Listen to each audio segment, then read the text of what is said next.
الحمد لله كفى وسلام على عباده الذين اصطفى أما بعد أعوذ بالله من الشيطان الرجيم بسم الله الرحمن الرحيم يا أيها الذين آمنوا اركعوا واسجدوا واعبدوا ربكم وافعلوا الخير لعلكم تفلحون. وقال الله تبارك وتعالى ليس البر أن تولوا وجوهكم قبل المشرق والمغرب ولكن البر من آمن بالله واليوم الآخر والملائكة والكتاب والنبيين وآتى المال على حبه ذوي القربى واليتامى والمساكين وابن السبيل والسائلين وفي الرقاب وأقام الصلاة وآتى الزكاة. وقال النبي صلى الله تعالى عليه وسلم خير الناس من ينفع الناس. وقال رسول الله صلى الله عليه وسلم الخلق عيال الله أو كما قال عليه الصلاة والسلام. بزرگان محترم، معزز سامعین، پردے میں بیٹھ کر سننے والی انتہائی قابل احترام خواتین اسلام،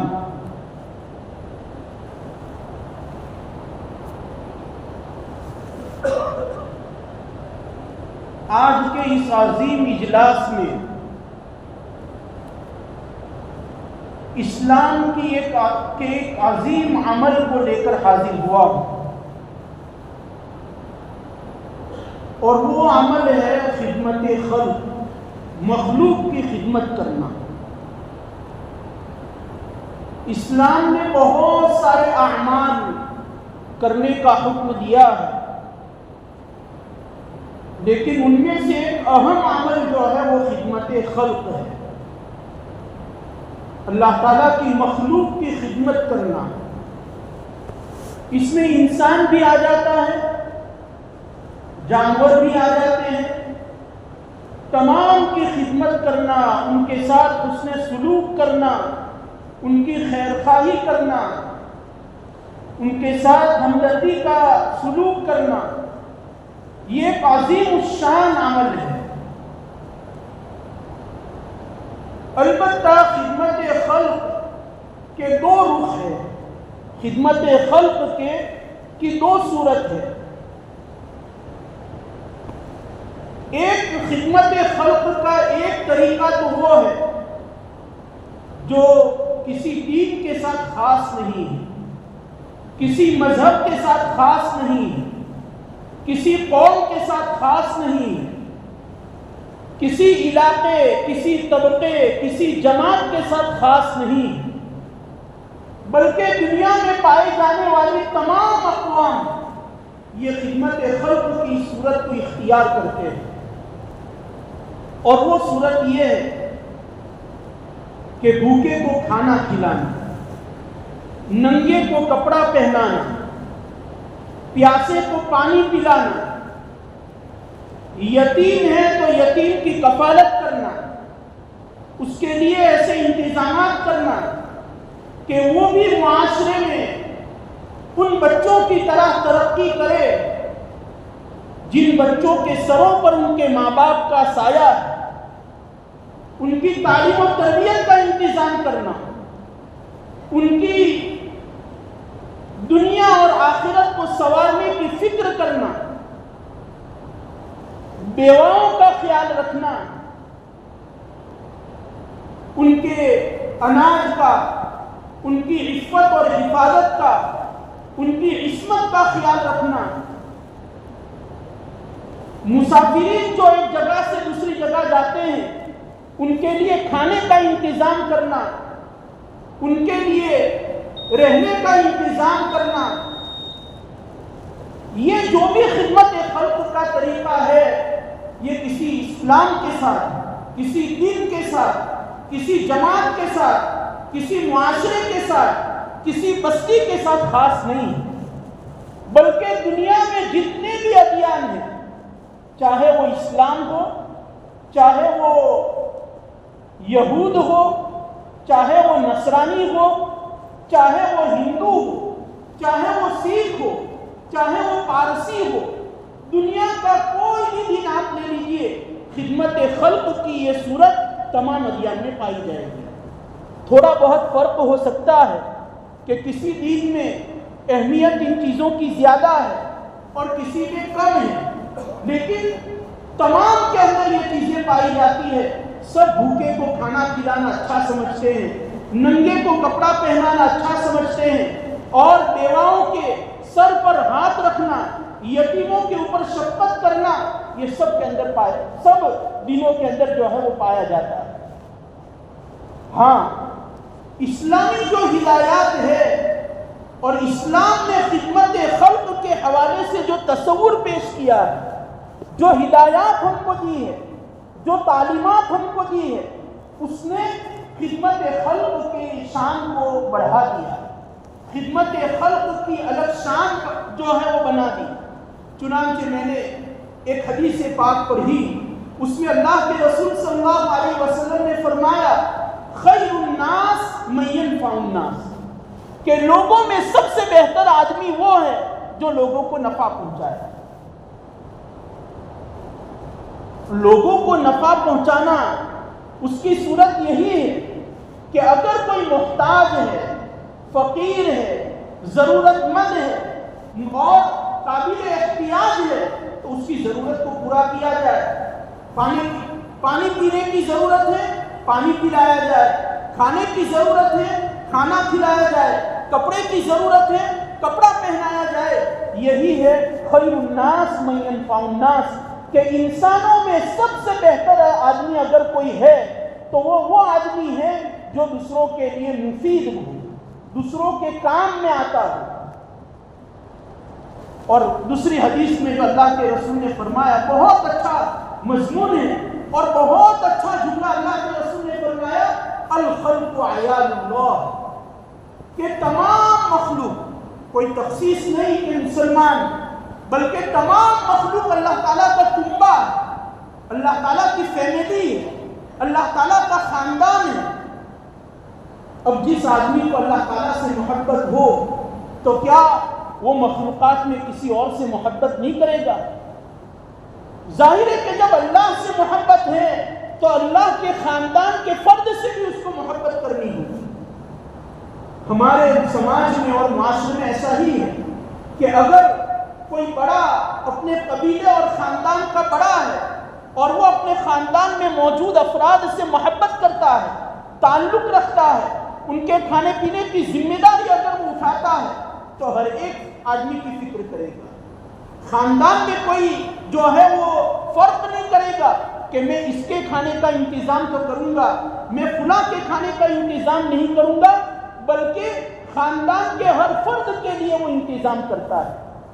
لہذا جب تمام مخلوقات اللہ تبارک و تعالیٰ کا کنبہ ہے اور ہمیں دعویٰ ہے کہ ہم اللہ تعالیٰ سے محبت کرتے ہیں، تو پھر اللہ تعالیٰ کے قبیلے، اللہ تعالیٰ کے خاندان، اللہ تعالیٰ کی فیملی کے جو افراد ہیں، یعنی انسان اور اس کی مخلوقات، اس سے بھی ہمیں محبت کرنی ہوگی اور ان کی ضرورتوں کو پورا کرنا ہوگا، ان کی احتیاج کو دور کرنا ہوگا، ان کی مشکلات کو دور کرنا ہوگا، ان کے ذہن و دماغ کے اندر جو فکر ہے، جو ان کو غم لاحق ہوا ہے، اس کو ہمیں دور کرنا ہوگا۔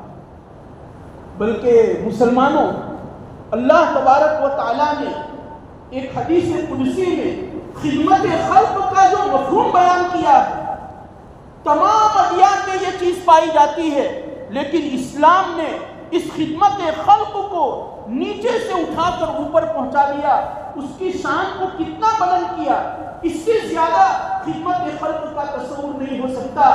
اللہ ایک حدیث پاک میں آتا ہے، اللہ تبارک و تعالیٰ فرماتے ہیں قیامت کے دن اللہ تبارک و تعالیٰ ایک آدمی سے شکوہ کریں گے، شکایت کریں گے، اور شکایت میں یہ کہیں گے کہ بندہ میں دنیا میں پیاسا تھا، تو نے مجھے پانی کیوں نہیں پلایا؟ اللہ تعالیٰ کہہ رہے ہیں بندے سے قیامت کے دن کہ میں پیاسا تھا، تو نے مجھے پانی کیوں نہیں پلایا؟ بندہ کہے گا کہ اللہ تو پیاس سے جو ہے وہ پاک ہے، تیری شان تو بڑی اعلیٰ ہے، تو معبود ہے، تو خالق ہے، تو رازق ہے، تجھے پیاس کیسے لگتی ہے اور تجھے پانی پلانے کا کیا مطلب ہے؟ اللہ تبارک و تعالیٰ فرمائیں گے کہ دنیا میں میرا ایک بندہ پیاسا تھا، اس نے تیرے پاس پانی مانگا تھا اور تو نے اس کو پانی نہیں پلایا۔ اگر تو اس کو پانی پلاتا تو گویا کہ تو نے مجھے پانی پلایا۔ یہ ہے خدمت خلق کا تصور کہ آدمی یہاں اگر کسی انسان کی ضرورت کو پورا کرتا ہے تو گویا کہ وہ اللہ کو دے رہا ہے، اللہ تعالیٰ کا حکم بجا لا رہا۔ اس سے اور آگے بڑھیے، اللہ تعالیٰ قیامت کے دن انسان کو پکڑیں گے اور اس کو کہیں گے کہ اے میرے بندے میں دنیا میں ننگا تھا، معاذ اللہ تعالیٰ کہتے ہیں کہ میں دنیا میں ننگا تھا، تو نے مجھے کپڑا کیوں نہیں پہنایا؟ وہ بندہ قیامت کے دن کہے گا کہ اللہ تیری پناہ، تو اس سے بہت پاک ہے، تجھے عریانی لاحق نہیں ہو سکتی، تو ننگا نہیں ہو سکتا، پھر کیا مطلب ہے کہ تو نے مجھے کپڑا نہیں پہنایا؟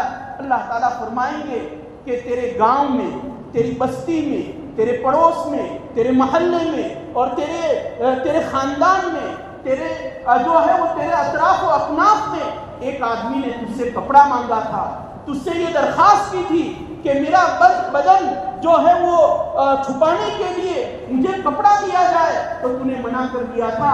اگر تو اس کو کپڑا دے دیتا تو گویا کہ تو نے مجھے دیا۔ اس کا مطلب یہ ہوا کہ جو آدمی آپ کے سامنے ہاتھ پھیلاتا ہے اور آستین سے ہاتھ نکلتا ہے، آپ اس کو اس آدمی کا ہاتھ مت سمجھیے، بلکہ وہ اللہ کا ہاتھ ہے۔ حدیث پاک کا یہی مطلب ہوا کہ آستین سے ہاتھ نکل کر آپ کے چہرے کے سامنے مانگنے کے لیے اگر کسی کا ہاتھ آتا ہے تو آپ یہ مت سمجھیے کہ وہ اس انسان کا ہاتھ ہے، بلکہ وہ اللہ کا ہاتھ ہے۔ اس لیے کہ کھانا نہیں کھلایا اور پانی نہیں پلایا، کپڑا نہیں پہنایا، تو اللہ تعالیٰ فرماتے ہیں کہ تو نے مجھے پانی نہیں پلایا، تو نے مجھے کھانا نہیں کھلایا، تو گویا کہ انسان کی شکل میں وہ اللہ تعالیٰ کا ہاتھ جو ہے وہ تمہارے پاس آ رہا ہے۔ خدمت خلق کا یہ تصور کسی اور دین میں نہیں ہو سکتا۔ تو یہ جو میں نے ایک تصور بیان کیا خدمت خلق کا کہ پانی پلانا، کھانا کھلانا، یتیم کے سر پر ہاتھ رکھنا، یہ سب ادیان میں پایا جاتا ہے۔ دنیا کے جتنے مذہب ہیں، جتنے دھرم ہیں، سب کے اندر پایا جاتا ہے، اسلام میں زیادہ پایا جاتا ہے۔ اسی لیے میں نے جو آیت شریفہ پڑھی اس میں اللہ تعالیٰ فرماتے ہیں یا ایھا الذین آمنوا ارکعوا واسجدوا واعبدوا ربکم وافعلوا الخیر لعلکم تفلحون، کہ اے لوگوں سجدہ کرنے والوں کے ساتھ سجدہ کرو، رکوع کرنے والوں کے ساتھ رکوع کرو اور عبادت اللہ تعالیٰ کی عبادت کرو، اور آگے فرماتے ہیں وافعلوا الخیر، کہ بھلائی کا کام کرو، خیر کا کام کرو۔ مفسرین نے لکھا ہے کہ یا ایھا الذین آمنوا ارکعوا واسجدوا واعبدوا واسجدوا واعبدوا، اس میں تو عبادت آ ہی گئی، رکوع سجدے کا تذکرہ ہوا، تو مطلب یہ ہے کہ نماز پڑھنے کے لیے کہا جا رہا ہے، اور واعبدوا ربکم میں یہ کہا مفسرین نے کہ عبادت بہت جامع لفظ ہے، بہت بڑا لفظ ہے، چنانچہ اللہ تعالیٰ کی تمام احکامات میں عمل کرنا اور تمام اللہ تعالیٰ نے جن چیزوں سے منع کیا ہے اس سے رک جانا، یہ عبادت کے اندر داخل ہے۔ جب پوری شریعت، پورا دین اسلام اور تمام چیزیں جب اس میں آ گئی تو آگے وافعلوا الخیر، کہ بھئی تم نیک کام کرو، اس سے کیا مراد ہے؟ سوال ہوتا ہے کہ جب پورا دین اسلام اور تمام چیزیں یا ایھا الذین آمنوا ارکعوا واسجدوا واعبدوا ربکم کے اندر جب آ گئی تو وافعلوا الخیر سے کیا مراد ہے؟ چنانچہ اس سے خدمت خلق مراد ہے۔ بھوکوں کو کھانا کھلانا، پیاسوں کو پانی پلانا، ننگے کو کپڑا پہنانا، کوئی مشکل میں ہے اس کی مشکل کو دور کرنا، یہی ہے وافعلوا الخیر، کہ تم نیک کام کیا۔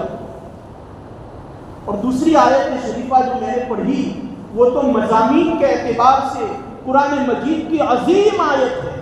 لیس البر ان تولوا وجوہکم قبل المشرق والمغرب، کہ نیکی کا مفہوم کیا ہے. ہم نیکی کس کو سمجھتے ہیں؟ ہم نیکی اسی کو سمجھتے ہیں کہ جو زیادہ نوافل پڑھے گا، جو زیادہ نماز پڑھے گا، جو زیادہ روزہ رکھے گا، اسی کو ہم نیکی سمجھتے ہیں. حالانکہ قرآن مجید منع کر رہا ہے لیس البر ان تولوا وجوہکم، کہ قبلے کی طرف رخ کرنے کو تم نیکی مت سمجھو اور زیادہ نماز پڑھنے کو تم نیکی مت سمجھو.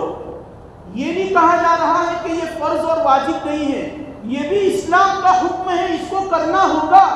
روزہ اللہ تبارک و تعالیٰ کا حکم ہے، اس کو ادا کرنا ہوگا. لیکن آیت کریمہ کا میسج یہ ہے کہ نیکی جو ہے وہ الگ ہے اور ارکان جو ہے وہ الگ ہے. تو نیکی کیا ہے وہ آگے بیان کی کہ نیکی میں پہلے نمبر پر ہے ایمان لانا. لیس البر ان تولوا وجوہکم قبل المشرق والمغرب ولكن البر من آمن بالله واليوم الآخر والملائکۃ والکتاب والنبیین. ایمان پہلے نمبر پر. ایمان تو شرط اول ہے. تمام عبادات، تمام اعمال اور تمام چیزوں کے لیے ایمان شرط اول ہے، اس لیے اس کو پہلے نمبر پر بیان کیا. لیکن قرآن مجید کا اسلوب دیکھیے، اس کو سمجھنے کی کوشش کیجیے. ایمان کے بعد نہ نماز کو بیان کیا نہ زکوٰۃ کو بیان کیا، بلکہ وہ آتى المال علی حبہ ذوی القربى، مال خرچ کرنے کا تذکرہ کیا جا رہا ہے کہ نیکی کی فہرست جب بنائی جائے گی تو ایمان کے بعد اگر کوئی پہلے نمبر کی، دوسرے نمبر کی چیز اگر ہوگی تو وہ ہے خدمت خلق. خدمت خلق جو ہے وہ دوسرے نمبر پر، اس لیے کہ آگے اقام الصلاۃ و آتی الزکوٰۃ کو تو آگے بیان کر ہی رہے ہیں کہ عبادت جو ہے وہ تیسرے نمبر پر، زکوٰۃ چوتھے نمبر پر، لیکن ایمان کے بعد دوسرے نمبر پر خدمت خلق کو بیان کیا ہے. اور خدمت خلق یہ ہے کہ آتى المال علی حبہ ذوی القربى، کہ مال تم کو پسند ہے. مال ہر ایک آدمی کو پسند ہے. مال کو مال اسی لیے کہتے ہیں کہ آدمی کا دل اس کی طرف مائل ہوتا ہے، میلان رکھتا ہے، لہذا ہر ایک آدمی اس کو جمع کرتا ہے، اس کے پیچھے دوڑتا ہے. مال سب کو محبوب ہے. تو اللہ تعالیٰ فرماتے ہیں کہ مال محبوب ہو، اس کے باوجود تم جو ہے وہ ان لوگوں کو دو جن کا آگے تذکرہ کیا گیا ہے. ان میں پہلے نمبر پر رشتہ داروں کو، وَآتَى الْمَالَ عَلَىٰ حُبِّهِ ذَوِي الْقُرْبَىٰ، رشتہ داروں کو دینے کا. اور یہ جو بھی دینے کا تذکرہ کر رہا ہے، اس نکتے کو آپ ذرا غور سے سننا کہ یہ زکوٰۃ کے علاوہ ہے. یہ زکوٰۃ کے علاوہ ہے. یہ جو مال دینے کا تذکرہ ہو رہا ہے، ہم لوگوں کو مال دیتے ہیں، یتیموں کو دیتے ہیں، بیواؤں کو دیتے ہیں، رشتہ داروں کو دیتے ہیں، لیکن زکوٰۃ میں سے دے دیتے ہیں کہ تھوڑا ان کو دے دو، تھوڑا ان کو دے دو اور زکوٰۃ مکمل ہوگی. قرآن مجید یہ نہیں چاہتا ہے ہم سے. قرآن مجید ہم سے بات کرتا ہے. قرآن مجید ہم سے بات کرتا ہے اور ہمیں کہتا ہے کہ زکوٰۃ کے علاوہ کوئی دوسرا مال جو تم کو پسند ہو وہ لاؤ اور وہ ان کو دو، رشتہ داروں کو دو اور یتامہ کو دو، مساکین کو دو اور مسافرین کو دو. وفی الرقاب، اور گردن چھڑانے کے اندر دو.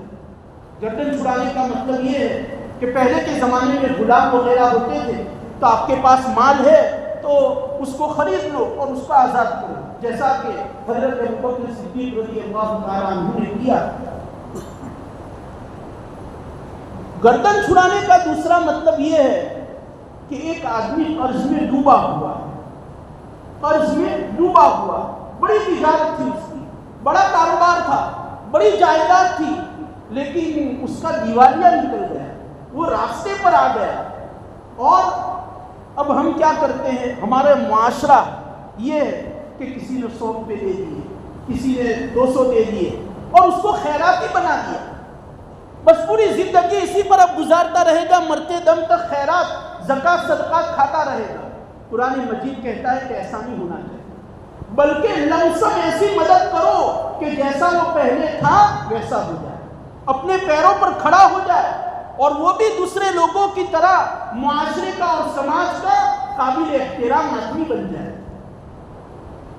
یہ قرآن یہ کہنا چاہتا ہے، اور ایسا دنیا میں ہوتا ہے۔ قرآن کہہ رہا ہے ہم سے اور دوسرے لوگ اس کو کر رہے ہیں۔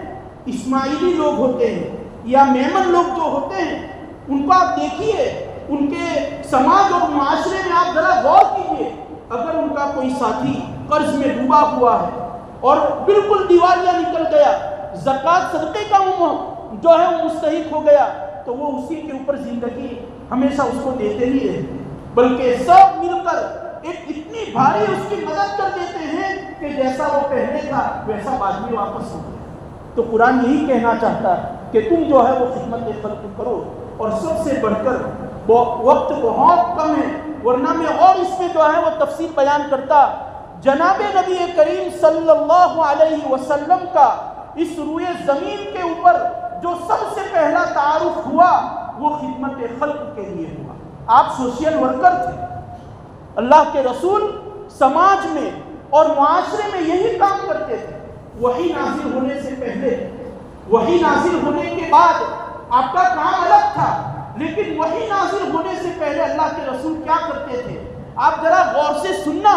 اور جو لوگ گاؤں میں اور معاشرے میں سوشل ورکر کا کام کرتے ہیں، بھوکوں کو جو ہے وہ کھانا کھلاتے ہیں، لوگوں کی ضرورت کو پورا کرتے ہیں، ان کا مقام دیکھنا اور ان کی عزت کتنی جو ہے وہ اسلام کے اندر ہے۔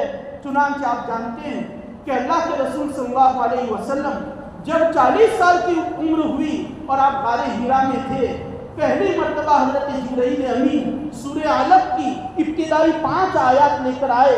پہلا تجربہ تھا، فرشتہ آ رہا ہے، اللہ کے رسول کے لیے پہلا تجربہ، آپ گھبرا گئے۔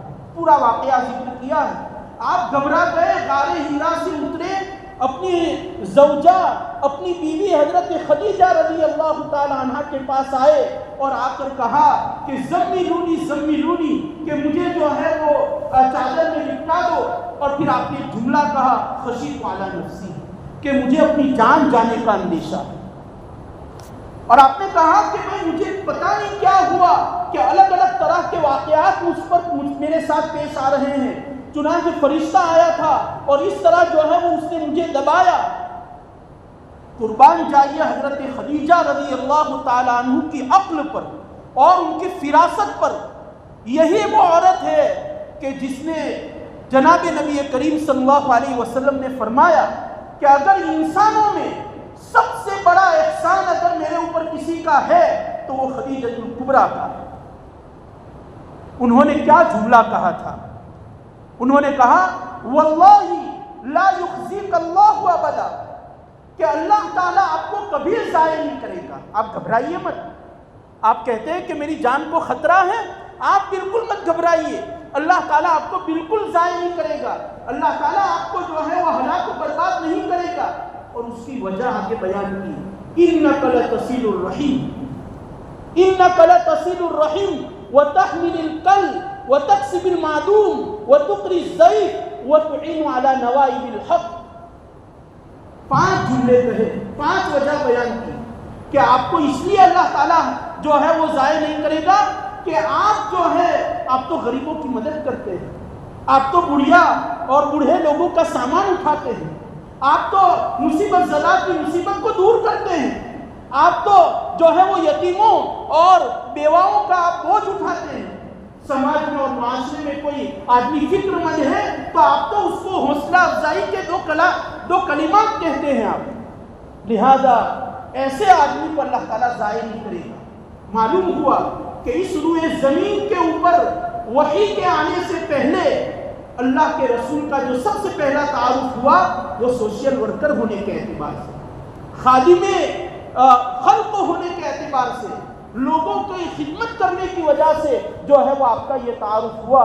اور میں بات کو مختصر کر دیتا ہوں، میں نے بات شروع کی تھی کہ خدمت خلق کا ایک مفہوم تو وہ ہے جو تمام ادیان میں پایا جاتا ہے، اور دوسرا مفہوم یہ ہے کہ آپ نے ننگے کو کھانا تو کھلا دیا۔ تھوڑا غور سے سننا کہ آپ نے ننگے کو کپڑا تو پہنا دیا، بھوکے کو کھانا کھلا دیا، پیاسے کو پانی پلا دیا، لیکن جس کی آپ نے مدد کی ہے، جس کی آپ نے نصرت کی ہے، وہ غلط راستے کے اوپر ہے، وہ گمراہی کے راستے کے اوپر ہے، وہ جہنم کے راستے کے اوپر ہے، اس کے وہ فاسق ہے، چاہے مسلمان ہے لیکن فاسق ہے، گنہگار ہے۔ تو چاہے آپ نے بڑی نیکی کی ہے لیکن اس سے بڑی نیکی یہ تھی کہ آپ اس کو گمراہی کے راستے سے نکال کر صراط مستقیم کے اوپر لاتے۔ یہ خدمت خلق کا پہلے صورت کے مقابلے میں زیادہ اہم ہے کہ جو دنیا کے اندر غلط راستوں کے اوپر ہے اور ہمارا ایمان ہے ان الدار الآخرۃ لہی الحیوان، کہ آخرت کی زندگی یہ سب سے زیادہ اہم ہے اور وہ ہمیشہ ہمیشہ کے لیے ہے۔ تو جو آدمی آخرت میں جہنم میں جانے والا ہے اور جس کو جو ہے وہ زقوم کانٹے دار درخت کھانے کے لیے دیا جائے گا، جس کو خون پینے کے لیے دیا جائے گا، جس کو جو ہے وہ جہنمیوں کے زخموں کا پیپ پینے کے لیے دیا جائے گا، کیا ہم اس کے لیے یہ فکر نہیں کر سکتے کہ وہ اسلام کی طرف آ جائے، وہ صحیح راستے کی طرف آ جائے؟ یہ اصل خدمت خلق ہے۔ اسی لیے آخری بات ہے کہ اللہ کے رسول کی سیرت کو آپ تھوڑا دیکھیے، وحی سے پہلے اللہ کے رسول پہلے والی خدمت خلق کرتے ہیں۔ پہلے والی یعنی کون سی؟ کہ ننگے کو کپڑا پہنا دیا، یا مظلوم کی نصرت کر دی، یا پانی پلا دیا، جو تمام ادیان میں پایا جاتا ہے۔ لیکن وحی کے آغاز کے بعد اللہ کے رسول نے سب سے زیادہ جو خدمت خلق کا کام کیا ہے وہ دوسرا کیا، یعنی لوگوں کو سیدھے راستے کی طرف، لوگوں کی صرف اس دنیا کی فکر نہیں کی بلکہ آخرت والی جو دنیا ہے ہمیشہ والی، اس کی فکر کی۔ اور اس کے لیے اللہ کے رسول نے طریقہ کیا اختیار کیا؟ اپنی گھر کی عورتوں کو، عورتیں بھی سن رہی ہے، گھر کی عورتوں کو بٹھاتے تھے اور خطاب کرتے تھے، یا فاطمہ بنت محمد انقذی من النار فإنی لا املک لک من اللہ شیئا، کہ اے فاطمہ اپنے آپ کو جہنم سے بچا لو، میں قیامت کے دن جو ہے وہ تمہارے لیے کوئی اختیار نہیں رکھتا۔ یہ ڈرایا جا رہا ہے، یہ آخرت کی جو ابدی زندگی ہے اس میں صحیح راہ پر لایا جا رہا ہے۔ یا صفیہ امت محمد صلی اللہ علیہ وسلم انقذی من النار فإنی لا املک لک من اللہ شیئا، کہ اے صفیہ رسول کی پھوپھی، تم اپنے آپ کو جو ہے وہ جہنم سے بچا لو، قیامت کے دن میں تمہارے کام نہیں آؤں گا۔ یہاں سے شروع کیا، گھر سے ڈرانے کا، اور آخرت میں خدمت خلق کا جو کام میں آئے گا وہ اللہ کے رسول نے اپنی، اور قرآن مجید نے کہا قوا انفسکم واہلیکم نارا، اپنے آپ کو اور اپنے گھر والوں کو آخرت میں جو بری جگہ ہے اس سے بچاؤ۔ وانذر عشیرتک الاقربین، قریبی رشتہ داروں سے اپنی اقتدار کی۔ تو میرے دوستو، یہ خدمت خلق کے دو پہلو ہیں۔ ایک پہلو جو میں نے بیان کیا اس کا تعلق دنیا کے ساتھ ہے اور وہ تمام ادیان میں پایا جاتا ہے، اور دوسرا پہلو جو میں نے بیان کیا وہ پہلے سے زیادہ اہم ہے کہ ہم آخرت میں جو لوگ جہنم میں جانے والے ہیں ان کو ہم اسی دنیا کے اندر جہنم میں جانے سے روکیں اور اس کو خدمت خلق سمجھیں۔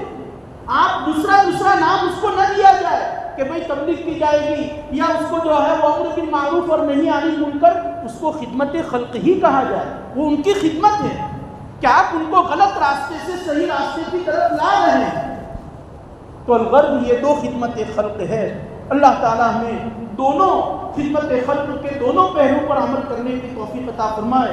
ایک آخری میسیج کہہ کر میں اپنی بات کو ختم کرتا ہوں کہ آج کل جو ہے وہ صوبہ بہار میں الیکشن چل رہا ہے، ہو گیا یا آئندہ ہوگا، اس میں خدمت خلق کے فضائل بیان کیے، تو ایک بہترین موقع ہمارے سامنے ہے، بہترین موقع خدمت خلق کا، اور وہ یہ ہے کہ آپ نے وہاں اخبارات میں پڑھا، خبروں میں دیکھا کہ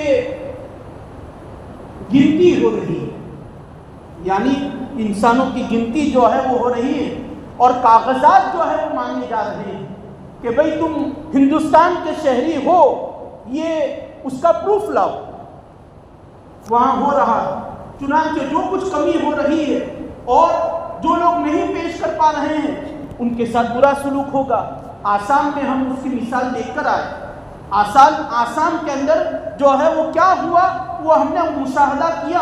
اب بہار کی باری ہے اور ہو سکتا ہے کہ آئندہ چند سالوں میں ہمارے یہاں بھی الیکشن آئیں گے تو ہر جگہ یہ کام ہوگا. جو وہ چند ڈاکیومنٹ ہم سے مانگ رہے ہیں کہ بھئی اس میں آدھار کارڈ ہو یا یہ کہ اس کے علاوہ الیکشن کارڈ ہے یا اس میں جو ہے وہ LC ہونی چاہیے یا راشن کارڈ ہونا چاہیے، یہ جتنی بھی چیزیں ہیں جو جمعیت نے بھی اپنے ایک لیٹر پیڈ کے اوپر جو ہے اس کو ذکر کیا ہے. تو اب نوجوانوں کا کام ہے، بستی کے جو نوجوان ہیں اللہ کے لیے خدمت خلق کے جذبے سے مسجد میں اللہ تعالیٰ کے گھر میں بیٹھے ہیں، خدمت خلق کا جذبہ ہم سے جو ہے وہ ہٹتا جا رہا ہے. کسی کو تکلیف میں دیکھتے ہیں تو بس کہتے ہیں کہ انہی تکلیف سے آپ نے ہوا جوان، حالانکہ ایسا نہیں. اب یہ بہترین موقع ہے، آخری بات کہ بہترین موقع ہے کہ ہم اپنے گاؤں کا سروے کریں. نوجوان یہ ذمہ داری اپنے کندھوں پر لے، یہ نہ کہ کسی باجی کو کیا باجی نو کام چھے کرا کر باجی کی خدمت میں جائیے، ان کے سامنے جو ہے وہ درخواست کیجیے کہ باجی تمہیں دعا کر جو بے رکعت پڑھی نے ہمیں تمہارا ڈاکیومنٹ نو کام لینے چاہیے علاج.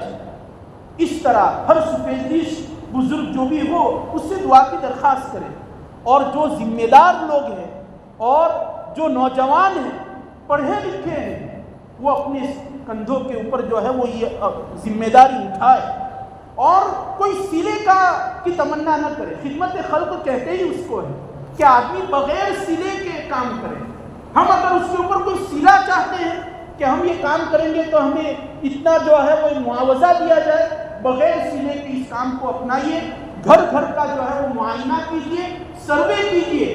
جن کے جو کاغذات نہیں ہیں یا ہیں لیکن اس میں کوئی غلطی ہے تو ہماری ذمہ داری ہے کہ ہم اس خدمت خلق کے اس جذبے کو اپنے اندر رکھتے ہوئے اس کام کو جو ہے وہ کریں.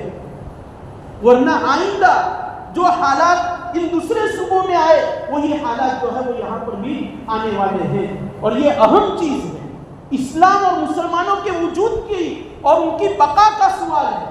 اس لیے اس ذمہ داری کو آپ سمجھیں اور گھر گھر جا کر اگر یہاں سے مسجد عائشہ جس محلے میں ہے اگر یہ کام اسی سنڈے سے اگر یہیں سے شروع ہو جائے تو دوسرے جو ہمارے اطراف و اکناف کے دیہات ہے سب کے لیے یہ نمونہ بن جائے کہ بھئی موسالی میں یہ عظیم کام جو ہے وہ اٹھا ہے اور ڈاکیومنٹ کے درست کرانے کا.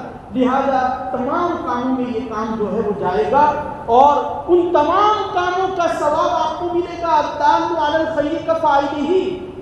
لہذا اس کو تھوڑا سنجیدگی سے جو ہے وہ سوچے، بڑے بوڑھوں کے ساتھ مشورہ کر کے ذمہ دار اور نوجوان طبقہ جو ہے وہ آگے آئے اور اپنی ذمہ داری کو جو ہے وہ سمجھے اور جو ہے وہ اس کام کو انجام تک پہنچائے.